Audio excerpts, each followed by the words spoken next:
Hello, it's Randi Rhodes. Here's a clip from our show, and go to randyrhodes.com for the whole thing and a podcast. Buy a stinking podcast. Mary had a little man. The fault. We believe that all men are created equal. To the magnificent mosaic that is America. From radio beacon to radio beacon. I have a dream today. Change has come to America. Believe me. Knock, knock. Who's there? It's a figment of your imagination. Randi Rhodes Show. Turn up your mind. Real change never takes place from the top on down, but always from the bottom on up. Bernie Sanders' healthcare for all idea is gaining steam. Free tuition, free college tuition, free tuition champion, Senator Bernie Sanders. Bernie Sanders added, the greatest threat to national security is climate change. The future of our planet is at stake. Sanders taking on Amazon.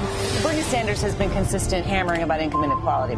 Nobody in America who works 40 hours a week should be living in poverty. So our economy is rigged. We have a campaign finance system which is corrupt. Sanders leading the charge to stop war against Yemen. The first time ever the Senate has voted to end an unauthorized war. The fight against injustice has been the work of his life. Jobs and education, not jails and incarceration. We are not going to retreat on women's rights.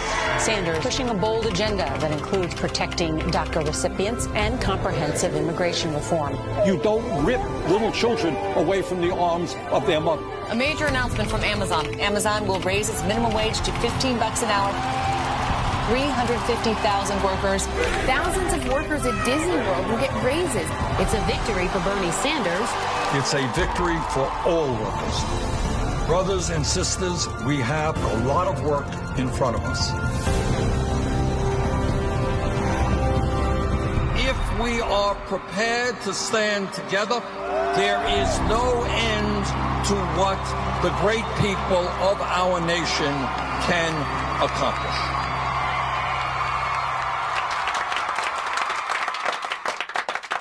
All right, Bernie's in. Bernie's in, everybody. Bernie's in. Now, here's the thing. For all the crap that people hurl at Bernie, Bernie, as an independent, has changed the entire Democratic Party. He's changed the entire field that we, because yesterday was President's Day. And like I said, it was like being in, celebrating Valentine's Day when you're in a miserable relationship. But now every day after President's Day is who's going to be the next President's Day, right? And so Bernie announced this morning that he was going to give it another shot. He was going to throw in. They asked him this morning what the difference is between Bernie now and Bernie in 2016. And he said, this time we're going to win. I am going to run for president. That's correct. What's going to be different this time? We're going to win. We are going to also launch what I think is unprecedented in modern American history, and that is a grassroots movement, John, to lay the groundwork for transforming the economic and political life of this country. The only way that real change takes place is when millions of people stand up, fight back, and say, enough is enough. We're going to have a government that works for all of us, not just the few. This campaign, John, is a continuation of what we did in 2016.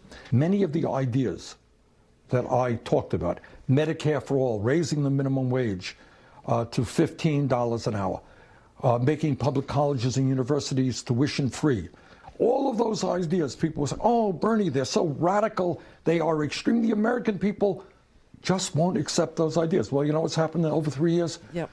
All of those ideas and many more are now part of the political mainstream. Bottom line is, the average middle-class family will save money, will spend less money on health care, will have more choice, and have broader coverage than is currently the case. I think it is unacceptable and un-American, to be frank with you, that we have a president who is a pathological liar, and it gives me no pleasure to say that, but it's true.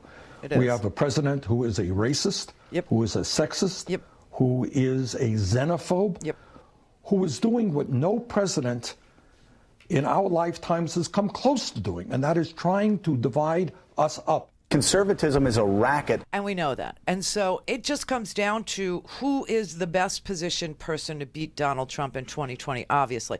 We're going to face everything from, North Carolina. We found out, yes, it was rigged. There's a witness that testified to the state election board in North Carolina that about 2,000 ballots had been forged or thrown away, and that the absentee ballots, were collected, et cetera, right? So you have that. And the idea that we can't vote and all of the, just the voter suppression so we have our job cut out for us in 2020. And of course we know we have, like I said, an embarrassment of riches. But here's the thing about Bernie. I know people always say Bernie is a Democratic socialist. He is. And Bernie is not a Democrat. No, he's an independent. So how the hell does he run as a Democrat? He has changed the Democratic Party by not being part of it, okay? He has changed the Democrats back to what it was when Franklin Delano Roosevelt was the president of the United States. He's changed the Democratic Party back to its progressive roots. He's turned it away from this corporate DLC Uber, we have to kiss, corporate butt. We have to. No, he's changed it back to a progressive party. So you have to give him credit for that. You cannot take that away from him. He reshaped the entire party, even the way that the conventions will be run. You have to remember something, and I think a lot of people forget about this.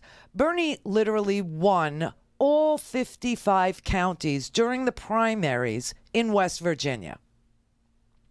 Does anybody remember any of this? I'm going to try and walk you down memory lane real quick. In West Virginia, Bernie and Hillary were both in a primary. And Bernie won every single one of the 55 counties in West Virginia. And yet, at the convention, West Virginia went for Hillary Clinton. Now, for those of you with a really good memory, this is exactly what I was talking about when I was making those jokes in a nightclub in San Francisco on a Saturday night on my own time. That's exactly the subject. It had to do with the superdelegates. It had to do with, flipping, and they're not really pledged, and you could do this, and you could do that, and it just infuriated me back then. And I was right, and I suffered. I lost my freaking job for that. Because limousine liberals freak me the hell out. They are bizarre people. And that's why I can't be one of them. But I was right. What happened in West Virginia was Hillary Clinton was able to work the superdelegates. And so at the nominating convention, all of West Virginia pledged for Hillary Clinton, even though Bernie had won all 55 counties. It was disgusting. It pissed off so many people, especially in West Virginia, because they were the most affected, decided they weren't going to vote. And of course, West Virginia was never going to be a Democratic stronghold. It was never going to go for either of them in the end. We're talking primary results, not general election results. But in the end, Donald Trump, of course, swept West Virginia. Why? Because Donald Trump went there and told them he was going to bring back coal mining jobs. And Hillary Clinton, to her credit, had the temerity to tell the people in West Virginia those jobs were never going to come back. And that is why West Virginia went strongly and quickly for Bernie. However, the Democratic Party always wets its own bed. And instead of letting those delegates go to Bernie, she had to pick them off. That's why people get pissed off at her. It's not that she does illegal things. It's not that she was one of 9 signatures on a Uranium One deal. It's that she does stuff like that, and it pisses off ordinary Americans. And so Bernie literally won those delegates. This year at the nominating convention, at the Democratic National Convention, it will not be that way. Bernie was successful in changing the rules that we use in order to assign who won and who didn't win a state. This year, when we go to the nominating convention, superdelegates have no say in the first vote. It's only if something is disputed and you have to have a second vote that the superdelegates would have a say. And so if this election were being held this year instead of last time in 2016, Bernie would have gotten hundreds of, I forget how many delegates he would have won in West Virginia. But it's important that you realize that the fix was in. It was rigged in that way. And we unrigged it. And the person that fought to get it unrigged was Bernie Sanders. He does the unsexy stuff, okay? The real grassroots stuff, the stuff that needs doing. The state legislators and the attorney generals and the state senators and, all these state offices that really do matter for, law and order and crime and justice and social justice and all these things. This is the man that does that really, really tough slog through the unsexy, not in the major media, not in the national media stuff. And he really does fight for that stuff, and he really does get change. So you could say whatever you want. You don't like Bernie. You don't think Bernie should do it again. Yes, Bernie is going to be the oldest. I mean, right now we have the oldest president ever. Donald Trump is the oldest president we have ever had. But if he goes in 2020 and he'll outlive democracy because he will kill it himself. And so it matters. Now, I watched Amy Klobuchar last night. Did you see? Amy Klobuchar had a town hall meeting. CNN is doing a good job of, showing you each and every candidate as they announce. So they had, when Kamala announced, they had a town hall with Kamala. They had a town hall with Corey. They had a town hall with Amy last night, Amy Klobuchar. Amy Klobuchar is a pragmatist. Amy Klobuchar is less inclined to make big change. She's incremental in her approach. You might like that. You might not like that. It doesn't matter. It doesn't matter. What matters is that you start to learn who each and everybody is. I mean, we got so many amazing people who bring different skills. Elizabeth Warren, okay, they did a town hall with her. Bernie's going to probably have a town hall too. I would guess next week. I haven't seen it in the lineup yet, but I'm sure that they are scheduling it as we speak. But you have to give props where props are due. Bernie Sanders of Vermont, a little tiny state, a man who ran 7 times as an independent. 7 times. I think he ran 4 House races and 3 Senate races. And yes, he's 77 years old, but he has changed the platform of the Democratic Party. He has changed the willingness of the Democratic Party to embrace things like social justice, to embrace things like Medicare for all, to have to answer questions about whether or not you're for Medicare for all or you're for a public option. But you cannot be a Democrat anymore and not have a health care plan to cover all Americans. You can't. And you can't be a Democrat anymore and not have a plan for social justice. And you can't be a Democrat anymore and not have a plan for climate change. And you can't be a Democrat anymore and not have a plan to pay down the debt. And you can't be a Democrat anymore and not have a plan for immigration, a comprehensive plan for immigration.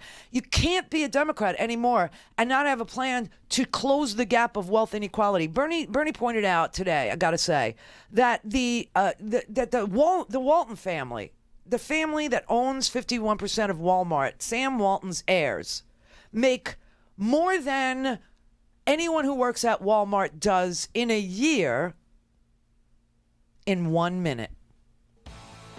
In 1 minute. They make $25,149 a minute, the Walton family does. That's incredible. You know what that is? That's $1.51 million an hour. And a cashier at Walmart makes $20,000. A sales associate makes $21,000. An entry-level worker makes $22,000. An average $24,000. The Walton family, $25,149 a minute. That's called income inequality. Why can't those workers get a raise? They can't get a raise because the Waltons keep it all in the family, keep it all to themselves. And why not? There's no estate tax. They can have all this money tax-free. While we're out here trying to figure out how to make a healthcare premium payment, out-of-pocket costs, co-pays on drugs and doctor visits. Go to randyrhodes.com for the whole thing and a podcast. Buy a stinking podcast.